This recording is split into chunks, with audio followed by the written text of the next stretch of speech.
Si El Kyle ay isang content creator na balak lakarin ng buong Pilipinas. Ngayong araw na ang simulan ng paglalakad natin sa buong Pilipinas. At sisimulan kong maglakad sa Davao hanggang sa makaabot tayo ng Visayas. At pagkatapos niyan sa dulo na naman ng Luzon hanggang sa pabalik dito sa Davao. Ngunit natural lang ba sa isang Philippine looper ang palaging sinusundan ng isang minivan? Gusto ko lang to i-clarify etong nasa image na to. Sasabihin ko sa inyo, meron nga akong dalang sasakyan, pero hindi ibig sabihin niya na sumasakay ako. Malalaman niyo naman talaga yan sa next video ko. Kaya naman ay hihinto na lamang bigla sa kanyang paglalakad para umuwi sa kanilang bahay at magpapahinga ng isang linggo o minsan naman ay isang buwan. Gusto ko lang sabihin sa inyo na kakauwi ko lang sa Davao. Marami akong mga sasabihin sa vlog ko, kaya abangan nyo yan. Hindi ko muna sasabihin ngayon dito, pero yun nga, nakauwi ako dito kasi may rason ako.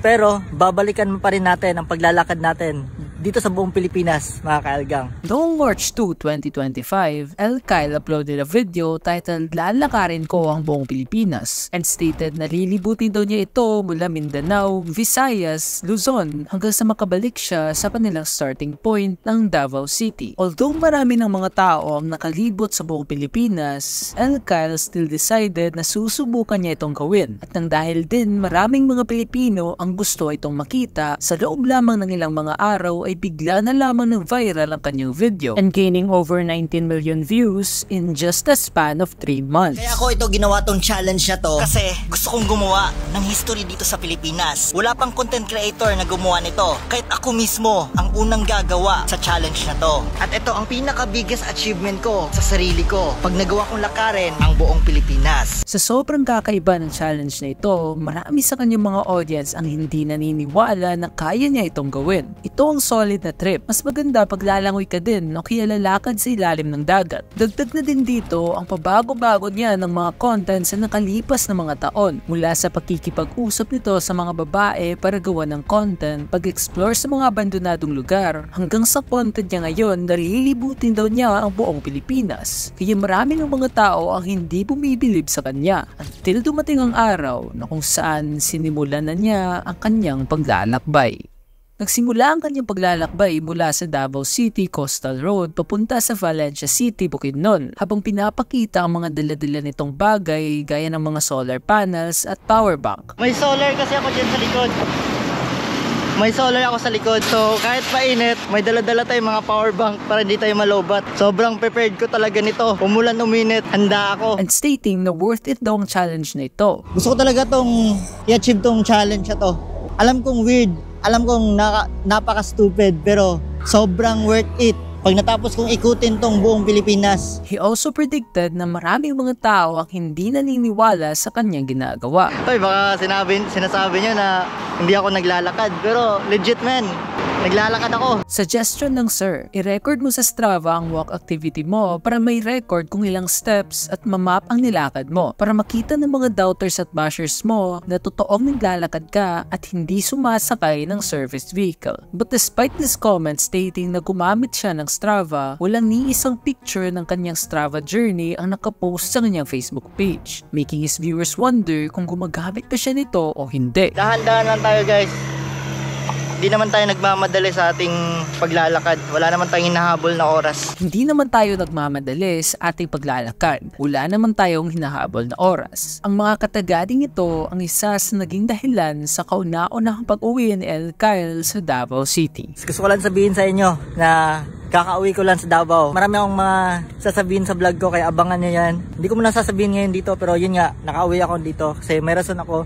Pero babalikan pa rin natin ang paglalakad natin dito sa buong Pilipinas, mga kaelgang. Babalik tayo next week kasi may mga importante akong ginawa ngayon na kailangan ko talagang umuwi dito sa Davao. Kaya ito, update ko lang sa next video ko. Kahit na sinabi niya na maglalabas daw siya ng update sa kanyang next video, that next video never really came. At kahit na mga latest video na kanyang in-upload sa kanyang YouTube channel matapos ang announcement na ito, ay wala man lang ni isang explanation kung bakit siya umuwi ng Davao. Tagal maglapad ng paliwanag Ba't umuwi? Okay na sana. Kaya lang umuwi ka. Kaya nagresulta ng pagkawala ng tiwala ng kanyang mga audience. Mas lalo pang nasira ang tiwala na ito nang lumabas ang mga allegations na hindi to talaga ito naglalakad at sumasakay lamang daw ito sa kanyang minivan. Dili, oy, okay. Dili, hindi pisik lang gani. Okay. Sorry na, nakala ko pa. Makikita din natin ang minivan na ito sa ilang mga reels na kanyang pinapalabas. Tahimik na sumusunod sa kanya habang gumagawa ito ng video. And not only that, makikita din natin sa uploaded reels na kanyang girlfriend na kasama siya sa pag-prepare ng mga kagamitan nila sa kanilang minivan. Nakunan din ito ng litrato ng isa sa kanyang mga audience habang kakababa lamang niya sa minivan na ito, na kung saan nagresulta ng pagduda ng maraming mga tao kung sumasakay ba ito dito pag hindi naka-on ang camera. Gusto ko lang to i-clarify etong nasa image na to. Sasabihin ko sa inyo, meron nga akong dalang sasakyan, pero hindi ibig sabihin niya na sumasakay ako. Malalaman niyo naman talaga yan sa next video ko.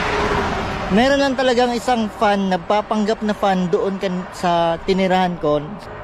Napicturean ako. Pero habang ginagawa niya ang video na ito, parang hindi ito makapagsilita ng maayos. At ayon pa sa mga audience, ay sobrang defensive daw nito. Utal-utal sa pag-explain, Lodza. Sinabi mo pang nagpapanggap na fan porket nahuli kang may sasakyan na nakasunod. Di mo naman in-explain kasi lahat nung una pa lang bago ka mag-start. For content lang pala eh. Gagawa-gawa ka ng kalokohan tapos magagalit ka pag nahuli. Nabash ka tuloy lalo. He then further stated na ang minivan daw na iyon ay nandoon lamang para i-monitor ang kanyang kalagayan habang naglalakad. Guys, yung sasakyan na yon, tagasunod lang yun sa akin. Nagmo-monitor yun sa bawat paglalakad ko.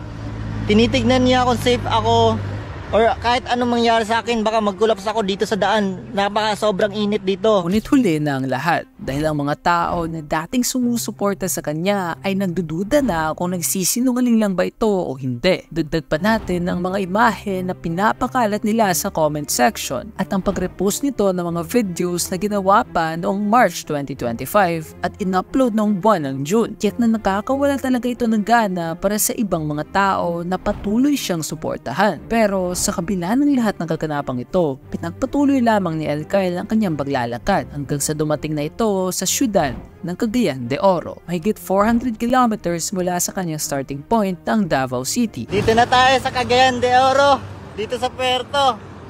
Ayan, let's go!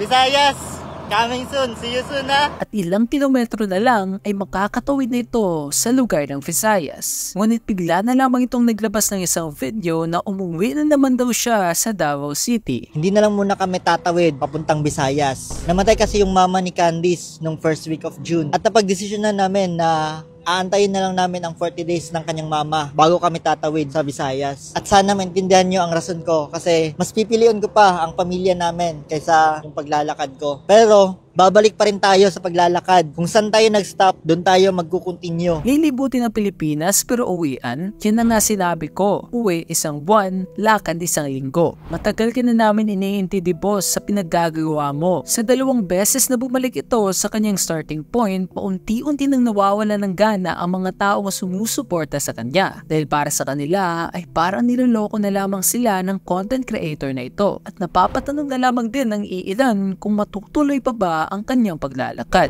Di ka na naglakad sa buong Pilipinas, pre. Sa kasalukuyan mga kaelga ngayon, hindi pa tayo naglalakad kasi kakakain ko lang. Ayun, natapos na akong kumain. Ngayon, nagpahinga tayo, guys. 40 days. Nung June 1 kasi, namatay yung mama ng partner ko. Tapos ngayon, mga ilang days na lang din, babalik na tayo. So, i-update ko kayo, guys, kung kailan tayo babalik sa paglalakad. Kita-kits tayo, ha. Kung saan tayo nag-stop, doon tayo mag-continue. Everyday ako nakaabang sa iyo, Lods. Pero nakakalito na kasi yung paglalakad mo. Like may rest days ka, tapos upload ulit ng ilang araw. Mas maganda sana kung may timeline ka at schedule. May nagmo-monitor naman po pala sa inyo, so mas madali na yung pag-edit. At sana sa Strava nyo po, ilagay nyo din sa video. Ito din kasi ang isa sa mga dahilan kaya maraming mga tao ang hindi naniniwala sa kanya. Dahil kahit na mayroon itong Strava account, isang application na sumusubaybay sa iyong paglalakad, hindi pa rin niya ito pinupost sa kanyang Facebook page. Ngunit kung bibisitahin naman natin ang Strava account ni El Kyle, makikita natin na malayo na talaga ang kanyang nilakbay. Ang natatanging tanong lamang dito ay kung nilakad niya ba talaga ito.